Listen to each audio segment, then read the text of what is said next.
Welcome to week 4 of Computer Applications 2. This week we will be splitting into 2 different tracks depending on what you're trying to accomplish in this class this semester as we learn from home. So there's 2 tracks. If you're wanting to learn all of Access, Word Expert, and Excel Expert, you're going to be working on both Word Expert and Excel Expert this week. And Access this week. So Word Expert, you've got Module 3 as well as the Cornerstone newsletter, and then Access you would do Module 4.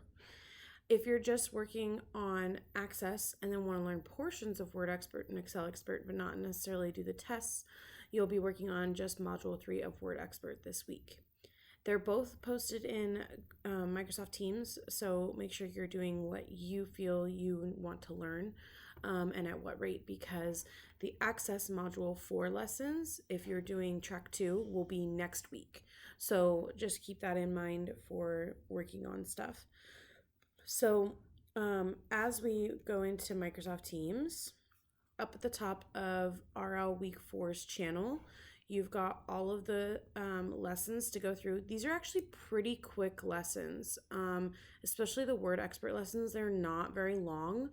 So if I click on the W, which stands for Word, and you can see it's Module 3, Lesson 1.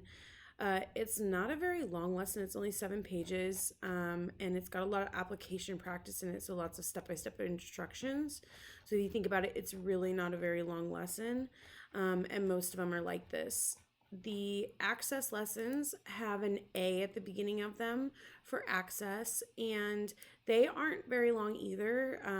They're a little bit longer than the Word lessons, but not too long, and they do help you learn how to filter and sort out data pretty quickly in your database, but also how to make it so that those filters and sorts stay.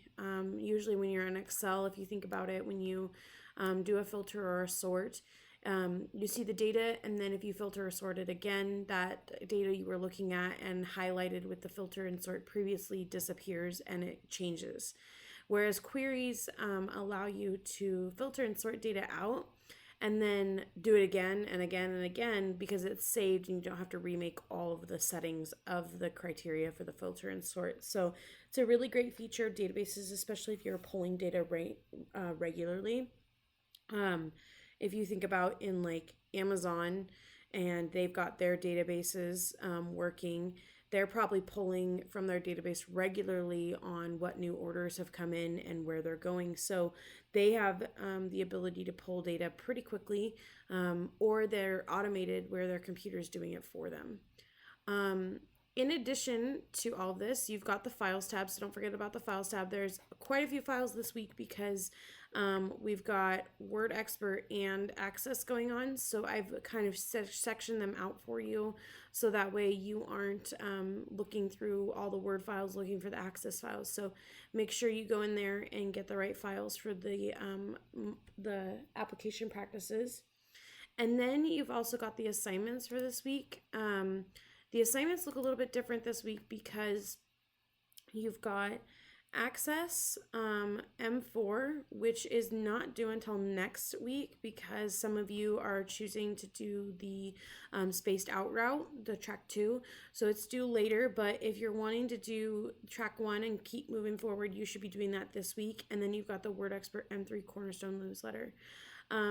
I see that some of you are working with me and you're doing well with me, and I'll get to work on looking at your stuff a little bit closer, but I'm just assuming that with everything going on, you're chugging through and understand the concepts. And if you need anything, don't forget that you can use the chat and you can contact me at any time and get moving. So again, RL Week 4 is where everything is usually housed. I've even got links in there for the assignments as well, so you don't have to go find them in the assignments tab.